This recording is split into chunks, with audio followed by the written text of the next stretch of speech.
Well, this is an especially exciting one for me because we are starting a new lectionary year, Year C, with the first Sunday in Advent. And as I've worked with these texts, I have become more and more impressed that the place to burrow down is in the epistle reading from Paul's first epistle to the Thessalonians. And I'll explain why in just a minute. But remember this, that there's no disagreement amongst scholars that this epistle, this first epistle to the Thessalonians, is the oldest document we have in the New Testament. That is to say, it's early Paul. It is recorded and written far earlier than anything else in the New Testament. And it's pure gold. But more than that, it's in this epistle that Paul, who has great confidence and great esteem for the congregation that he has left behind, that he sees the need in these times for enhancing that which they already possess.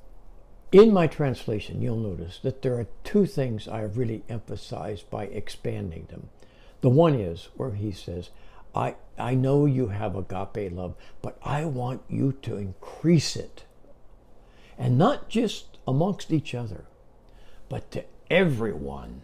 And then later, he says, well, I know you're working toward a holy life. I know you're doing good. But I want you to work ever more steadfastly at doing the good.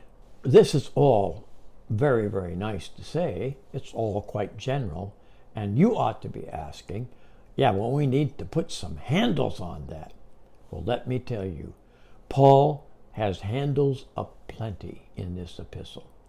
So let me suggest a way to go about this. If, as I hope you'll do, you decide to really focus on this epistle rather than some of the other excellent readings. Sit down with a text, preferably with something to make notes or mark, and slowly and thoughtfully read through chapters 4 and 5.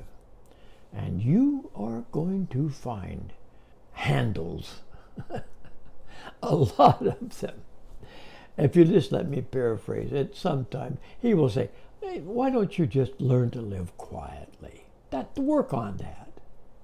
And another place he'll say, now, you need to do some useful work. And he'll say quite specifically, do something with your hands. Another place he'll say, be at peace with each other.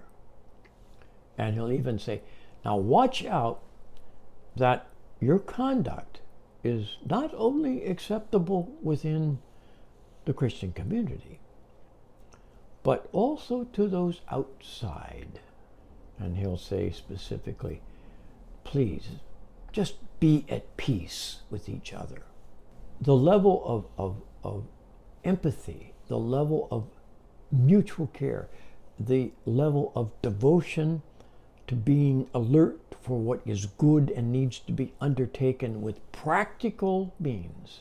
No, he'll even say, and let me paraphrase, it's fine if you just want to sit around and think about the glories of when Jesus comes, we're all going to be in heaven, that's fine. No, but if you're doing that and you are not out earning your way, you need to get to work. In this epistle, Paul is saying that to simply say, I experience love for my fellow congregants and my neighbors is not enough.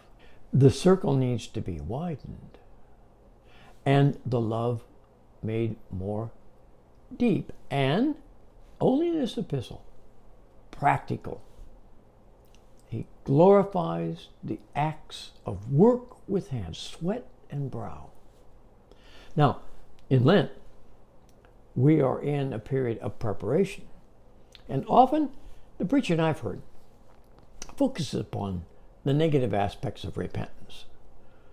But how much better to focus on the best way to prepare for that good feeling of love and joy we experience on Christmas to begin now.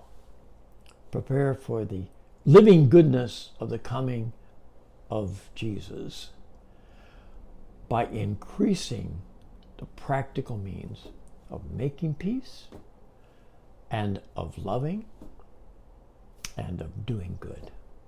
Well, I really hope you have some fun with this, because I'll tell you, this has brought me joy.